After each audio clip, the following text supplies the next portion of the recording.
Okay, thank you. Whether you have qualified or you do not qualify, for the mere fact that you have an opportunity to go through to the group stage, that on its own is pressure. We both have pressure. They are also under pressure to qualify. We are also under pressure to qualify once again. But I think the most important thing about this game is to understand that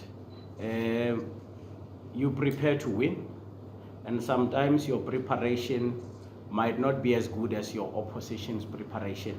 Your tactics on the day might not be as good as your the opponent's tactics on the day. But the most important thing is to understand that when we prepare, we try our level best to make sure that we take each and everything that might help us to qualify for the group stage.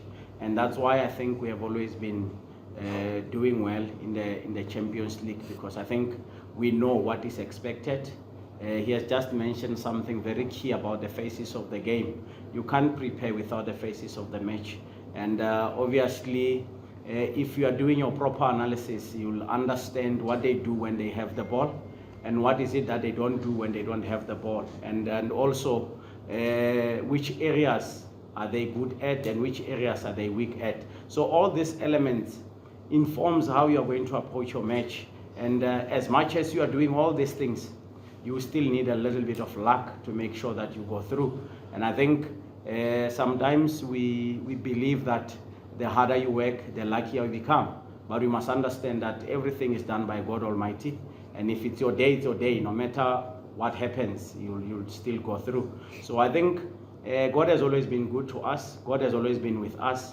And no matter what we do, we know that we are nothing without Him. So we'll still be putting Him first, and then we'll come after. I think God has a big problem.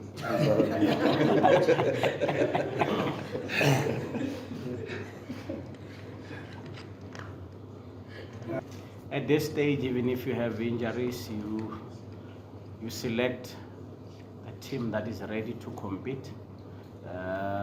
Yes, we do have injuries. We have players who are recovering from injuries, and we still have to wait for the medical team also to give us a proper report on 3 players who we are not sure if they will be ready to play. One of them is Ngobizita Masuku. We also have Neo Mkhachani. We are not sure if he will be available. We also have Tabang Sisi. We are not sure if he will be available. He had a little bit of flu this morning. So, you know, nowadays when someone has flu, you need to try and treat it with care, because we are not sure if it's just flu or it's something else. So we have the 3 players plus the 2 that is recovering, which is Kematla Kebatu, who is recovering. We have Dynamo Fredericks. They are both ready to play, but we still need also to assess how many minutes they can give us. So obviously, at the moment, we don't have about 5, but we have everybody ready. We have signed capable individuals. Even if we are left with 9 players, they will still do the job.